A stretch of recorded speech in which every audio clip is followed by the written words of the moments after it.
નમસ્તે, હું જયની ઠુમર। આજે અમરેલીમાં શિક્ષણ જગતને શર્મસાર કરતું પ્રકરણ સામે આવ્યું છે। અમરેલીમાં ડોક્ટર જીવરાજ મહેતા સંસ્થાપિત અને અમરેલી જિલ્લા વિદ્યાસભા નામક સંસ્થાના નિયામક એવા ડોક્ટર ગિરીશ ભીમાણી કે જે સૌરાષ્ટ્ર યુનિવર્સિટીના વાઇસ ચાન્સેલર રહી ચૂક્યા છે, એના ઉપર આક્ષેપ લગાડવામાં આવ્યો છે કે એમણે પ્રવાસમાં દીકરીઓને દારૂ પીને એ અવસ્થામાં 10 થી 12 દીકરીઓને અડપલા કર્યા છે। આની ફરિયાદ નોંધાવા જ્યારે વાલીઓ પહોંચ્યા ત્યારે એમ કેમ પ્રકારે આ પ્રકરણને દબાવવામાં આવ્યું। શિક્ષણ જગત માટે આ ખૂબ ગંભીર કિસ્સો કહી શકાય અને એનાથી પણ વધારે મહિલાઓ માટે આ ખૂબ ગંભીર વાત કહી શકાય। આપણે એવા ગુજરાતમાં રહીએ છીએ કે જ્યાં સ્ત્રી સશક્તિકરણની વાતો ખૂબ બૂમ બરાડા પાડીને કરવામાં આવે છે। આવા શિક્ષણ મંત્રી કે જે મહિલા છે, જે પોતે દરેક ગુજરાતમાં દીકરીઓ સુરક્ષિત રહે એની પોકળ વાતો અને દાવાઓ કરતા અનેક વાર જોવા મળે છે। અમરેલીમાં આવું પ્રકરણ બને, દીકરીઓને અડપલા કરવામાં આવે અને સાથે સાથે જ્યારે આ પ્રકરણ બન્યું છે ત્યારે એના વાલીઓ પોલીસ સ્ટેશન જાય ત્યારે ફરિયાદ નોંધાવી ન શકે અને ફરિયાદ નોંધાવ્યા વગર પાછું વળવું પડે, એવું તો કેવું દબાણ હશે એની કલ્પના તમારે ને મારે કરવી જ રહી। કેટલી બધી દીકરીઓની જિંદગી સાથે ખિલવાડ થયો હશે એ પણ કલ્પના ગભરાવી મૂકે, ડરાવી મૂકે એવી છે।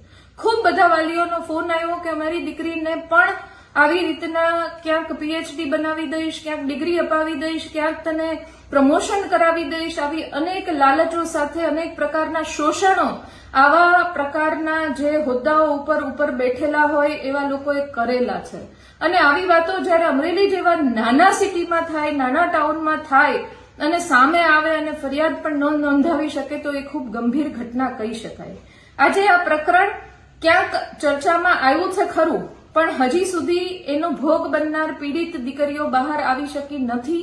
કાં તો એને બીક છે, કાં તો સંસ્થાપકો એને ડરાવી રહ્યા છે, કાં તો એને તંત્ર ડરાવી રહ્યું છે, કાં તો એને સિસ્ટમ ઉપર ક્યાંક ભરોસો નથી રહ્યો।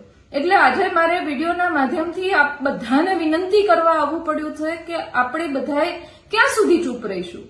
જ્યારે જ્યારે દીકરીઓની વાત આવે છે ત્યારે પ્રકરણ દબાવી દો, કોઈનું નામ નહીં લેતા। આની સાથે અવડા મોટા નેતાઓ જોડાયેલા છે, આ વ્યક્તિની પહોંચ ખૂબ ઉપર સુધી છે, તમારા પરિવારને, તમારી દીકરીને ખોઈ નાખશે, ભવિષ્યમાં ક્યાંક લગ્ન નહીં થઈ શકે, ભવિષ્યમાં ક્યાંય નોકરી નહીં મળી શકે, ડિગ્રી પૂરી નહીં કરી શકે, આવા દબાણો થતા હશે, સમજી શકું છું, પણ ખૂબ ગંભીર ઘટના છે। ભવિષ્યમાં પણ આવી દીકરીઓ સાથે કંઈ ન થઈ જાય એની તકેદારી પણ રાખવી સમાજને, એટલે કે આપણે બધાનો સહિયારો પ્રયાસ જરૂરી છે।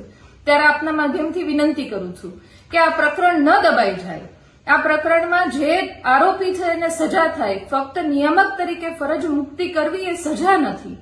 આજ સુધીમાં કેટલી દીકરીઓ સાથે આવું શોષણ થયું છે, કેટલી દીકરીઓને ક્યાંક ને ક્યાંક લાલચોના બહાને એની સાથે એને પીડિતા બનાવવામાં આવી છે, એ પણ જાણવું જરૂરી એટલા માટે છે કે ભવિષ્યમાં આપણે દીકરીઓને આવા અત્યાચારો સહન કરતી રોકી શકીએ।